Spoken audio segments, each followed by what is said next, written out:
There is a kind of, I mean, I like to try and theme the shows that I do, and today's theme, it seems to me, is one of kind of rather unqualified indifference. I feel as I walk around the streets of this great city of ours that people have just kind of been worn down to the point where they don't care anymore what happens. Well, I think some of them have been, and probably the kind of people that you and I run into and talk to in many cases have been, but there's still, I think, a great deal of belief in these measures. People, I think you'll find a lot more people have stayed at home from work this morning than would have done this time last week. Yeah. A lot more people will be wearing face coverings on public transport and in other places, and in shops. And I'm afraid that the whole takeover of the national mind by the COVID panic continues to be a major political force, and one on which both political parties can rely. And the reason why the opposition in name only, as it's been dubbed, the Labour Party, feels happy in voting for the measures, which will, of course, secure their safe passage, is that they reckon that at the moment it's much safer for them to do so. I think they're obviously free to say, right, we'll abstain and let the Conservative Party tear itself to pieces in public. But in that case, they're afraid of being blamed by the voters who think that such measures are actually necessary and justified. I'm sorry, I wish it were otherwise. But I do think that still very large numbers of people continue to be persuaded that the response of the government to this problem is proportionate and right. And although there is a growing weariness among a minority, it remains a minority. And we should be aware of that. Yes, I think that's possibly true. I mean, I kind of meant not so much that people were not for it or against it, but just kind of resigned to it. Either way, you know? But in what way are they resigned to it? Are they resigned to it in such a way they say, well, right, okay, we've had enough of this. I'm not bothering with face coverings. I'm going to go to work anyway. I'm going to carry on having Christmas, whatever they say. I should continue to make holiday plans as normal. I shall live my life as if the world had not been taken over by lunatics. Well, some people will do that, but most will still abide by these rules. And the biggest public expression of allegiance to the government and its rules is, as I say, the wearing of face coverings. And it continues to be common in the most absurd places, in the open air, where hardly anybody maintains that it's useful, and nobody insists on it. Yet people do it. As long as that goes on, I think the what you might call the hypnotism of the mass population can still be assumed to be in place. And as long as that goes on, we're stuck. This is not just a continuing crisis, it's a permanent crisis. I heard someone say, as I swam up through the waves of sleep this morning on the radio, that it looks as if some sorts of restrictions on travel would persist for the foreseeable future. And I've been for a long time fearing that's true. I love traveling, but I love traveling to be free. The feeling of being somewhere else and being free is what I largely do it for. And the idea of doing it so I can be bossed around by other people's police officers and COVID marshals doesn't appeal to me in the slightest. So this makes my heart sink. But I have a feeling that 5 years from now, it'll still be impossible even to go to France without having something jammed up your nose on the way out and on the way back. I just find it so repulsive. I can't be bothered to travel. No, I take your point, and I feel exactly the same way. The reason I haven't gone anywhere, really, apart from the Isle of Wight for the last 2 years, is because I didn't want to do all of those things. And I didn't want to sit on a plane wearing a mask, and I didn't want to sit in an airport wearing a mask, for hours on end. And then I thought finally I'd broken through and I was going to go to the States, but now I'm not, because they just made it too complicated. And I guess at some point or other, you have to, obviously there are some reasons why you have to travel to see family and stuff. But I'm like you, it's no fun for me. It's not fun. In the same way that if I had to go to a restaurant and wear a mask every time I walked anywhere, I wouldn't bother going. But I don't do that. That's the point. Yeah, exactly. And you go to restaurants to enjoy yourself, not to be told what to wear. Right. No, exactly. I haven't been told what to wear since I left school. No. Quite. And you, of course, wrote this weekend about the sort of the creeping, unfortunate nature of the things that we've given up, and the fact that you don't think a lot of them are coming back. No, I don't think they are. I think we have become, and it's one of the results of the cultural revolution we've been through. We have become a very conformist country. People are much, much happier if they're fitting in with everybody else, if they're saying the same things, wearing the same things, telling the same jokes, laughing at the same jokes, and holding the same opinions. And you see all this in these ridiculous events in Durham University, where the far from rising up and saying, oh, don't be ridiculous. I mean, we may not like Rod Liddle. I don't like Rod Liddle. We don't like Rod Liddle, but it's perfectly reasonable for a college head to describe his students as pathetic if they walk out. You may not even agree with his description of them as pathetic, but it's a reasonable thing to do. And now the poor man's virtually in hiding. And not merely are all the student organizations demanding his head, but he's not getting any backing from the other academics. Right. Because in general, as I say, conformism rules. And it's not, the thing is, because it's not ultra-violent and people are actually screaming and smashing things, people don't recognize it for what it is, but it has many similarities with Mao Zedong's Cultural Revolution in China in the 1960s, when any kind of non-conformist was pulled down.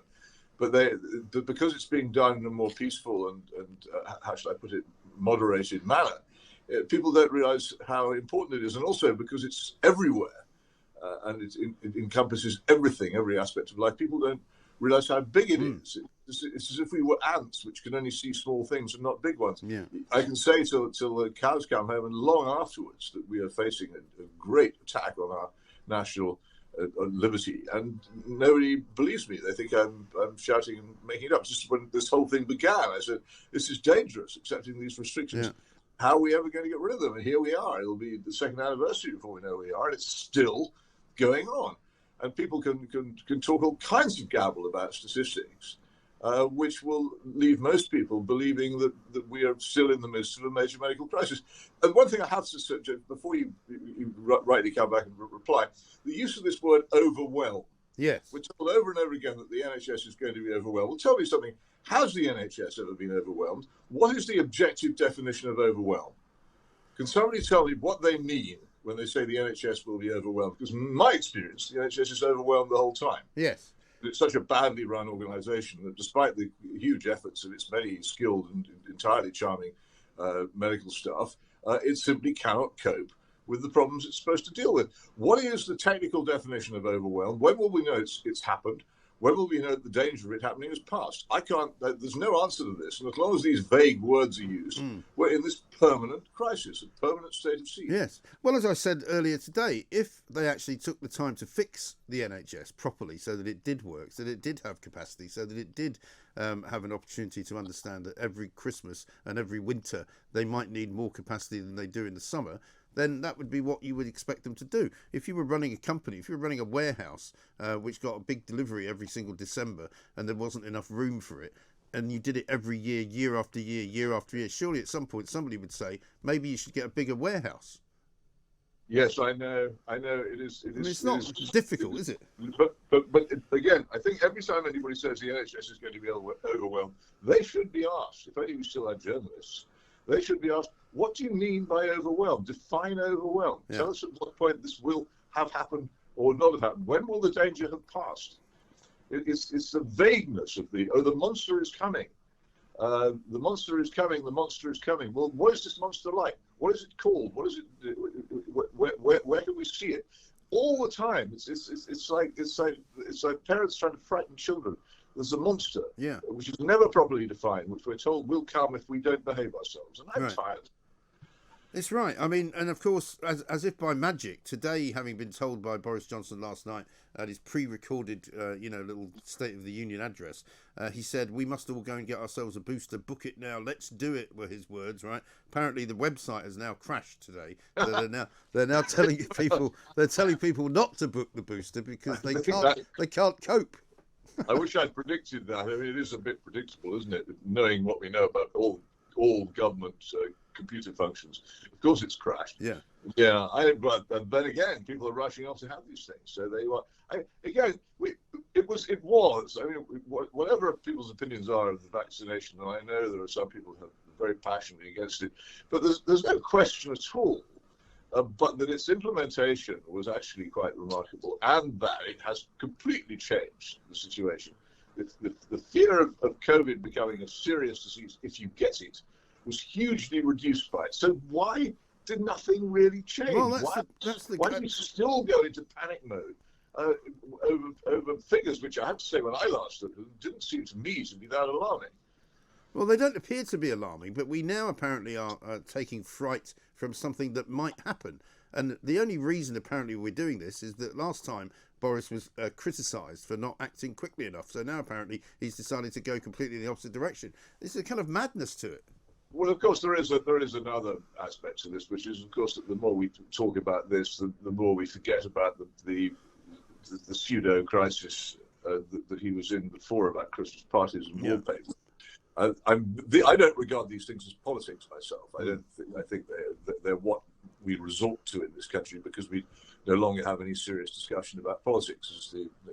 Is searching out for scandals and sleaze and misdeeds by individuals, but it is the fear of those developing, which I still think is behind this lurch into a new COVID panic. And yet people will get the wrong end of this too. They, instead of saying, why on earth was it that a year ago it was a criminal offence to have a Christmas party, which is a reasonable question, they instead condemn government members for having Christmas parties. It's the wrong thing to get worked up about. The other thing about this, which must be evident to any thinking person, is if they were doing the things which they're accused of doing, then, and we've had so many instances of this, then isn't it fairly plain that they themselves don't believe the propaganda which they're pumping out at us? Oh, quite. If they genuinely believe that holding a Christmas party or even holding a Christmas quiz in the office would endanger a single person in that office with this terrible deadly disease which they claim is about to smite us all to the ground, would they do these things? And the answer is no, they wouldn't. No. So they don't believe it. They don't believe what they're telling us. Right. That's what they should be being confronted. And do you not think that then should have an effect on the public, as the public wants that? But it doesn't. And it just doesn't. And people are incredibly incredulous and incredibly conformist. And this is a result, I mean, I said it before, of now 60 years of really, really bad education, plus the conformism necessarily spread in populations by electronic media. And there's hardly anybody in our society anymore who knows how to think or how to question. Those of us who've been journalists, we watch these so-called press conferences where people go, where is the person in this room who wants to ask the awkward question? There isn't one. No. It's not there. I mean, there were one or two. The others would just ignore it and carry on as if it hadn't been asked. There were one or two over the party, but as you say, that's kind of a different... It's not real politics. It's a different story. But I mean, when I see the front page of the Daily Telegraph this morning, as it is here, 1 million jabs a day in race to avoid a New Year lockdown. I mean, it's not even news, that, to me. 1 million jabs. I mean, it's like sort of government propaganda, isn't it? And I'm not particularly picky on the Telegraph. It's fulfill the 5-year plan. Yeah. We have to have so many injections. My favourite story about 5-year plan is there was a huge race to produce a certain tonnage of nails in the Soviet Union to fulfil a 5-year plan, and they weren't meeting it.